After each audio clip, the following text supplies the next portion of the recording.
Assalamualaikum warahmatullahi wabarakatuh.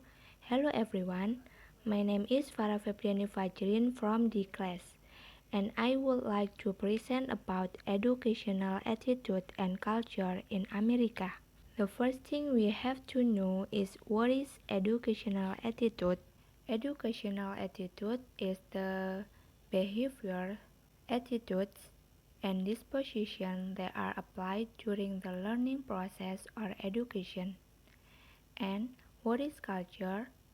Culture is the patterns of learn and share values and beliefs of a particular social, ethnic, or age group. So, why in America? Every country has a different educational attitude to develop the quality of its human resources. This is very important to learn so that we get to know more about other people's cultures and can help us survive in other countries. And why I choose America? Because I want to know how the attitude of education in America has made this country one of the developed countries in the world. So, what makes this educational attitude in America different from other countries?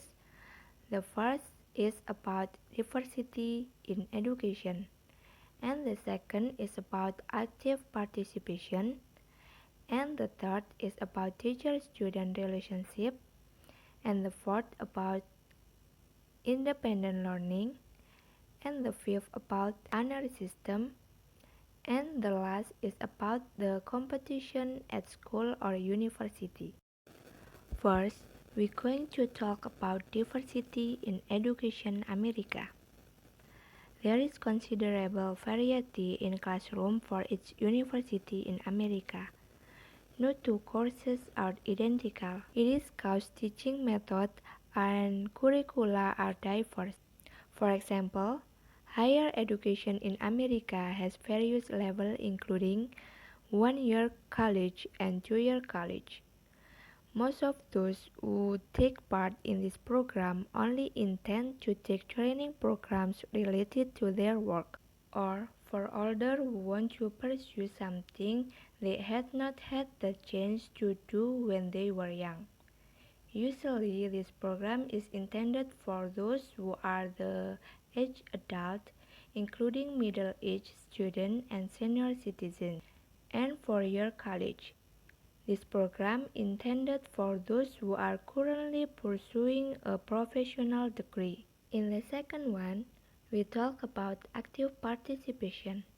The active participation of students is something that is highly expected and even required in all subjects or courses.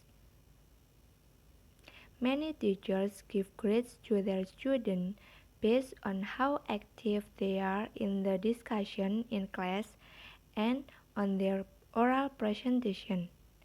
Even a teacher or lecturer submits topic and subject matter to their students. Since early education, students in America have been taught and familiarized with a system of initiative and full responsibility for the learning model. The role of a teacher or lecturer is only to guide and assist lecturer, while those who carry out teaching active through presentation and discussion media are students. The third, we're going to talk about teacher-student relationship. The relationship between the teacher or lecturer and student is very fluid, which allows students to think that their teacher or lecturer is their friend. So, communication between teachers and students can run smoothly without any dividing walls between them. However, it remains within the normal limits of the teacher-student relationship. Teacher and student can keep in touch when they are outside the classroom. This is like helping students who are still confused about the material and want additional material can discuss in a cafe or library. And a teacher or lecturer is required to focus on the subject he teaches and still provide assignment or grades according to the assigned capacity. The fourth, we're going to talk about independent learning. The responsibility for learning is in the hand of the student. So, when teacher or lecturer provides material or material grades, he or she will expect that their student can understand topic related to the material to be studied without having to be discussed or presented in front of the class. In a sense, students must study before entering class in order to quickly understand the material. Because a good student is someone motivated to learn because they want to be smart and insightful, not just because they want to get high grades. And the fifth, we're going to talk about the honor system. According to Levin and Edelman, the term honor system is defined as a requirement for a student to be honest in all schoolwork. Cheating of any kind is not permitted. Can be about case of cheating, plagiarism, fabrication of data, and falsifying signatures or information. Breaking the honor system could fail extracurricular activities in college, fail to pass certain subjects, get poor student records, and risk being expelled from school or university. And the last, we talk about competition.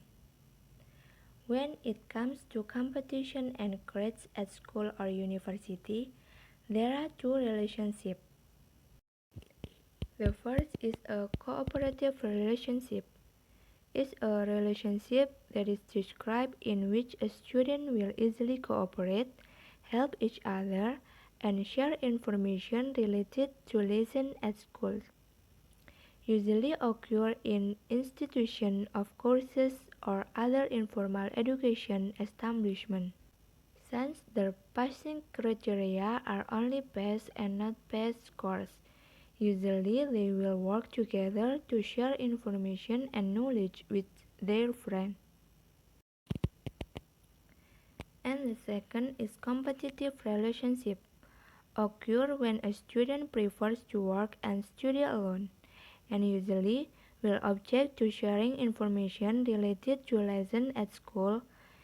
Usually occur in school or university that demand good grades for each student. High values will be crucial to continue to higher education in bona fide and famous school or university. They will tend to be individualistic and try their best to get the best grades and do not want to be matched by their peers. The attitude of education in America is a challenge for foreign students, considering that they come from different cultural backgrounds and the possibility of misunderstanding is quite high. To overcome this, the tips are: join several clubs or organizations or societies at school or college.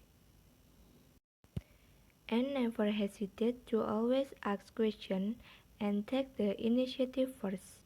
Because after all, it is the minority group that has to adjust more to the majority group.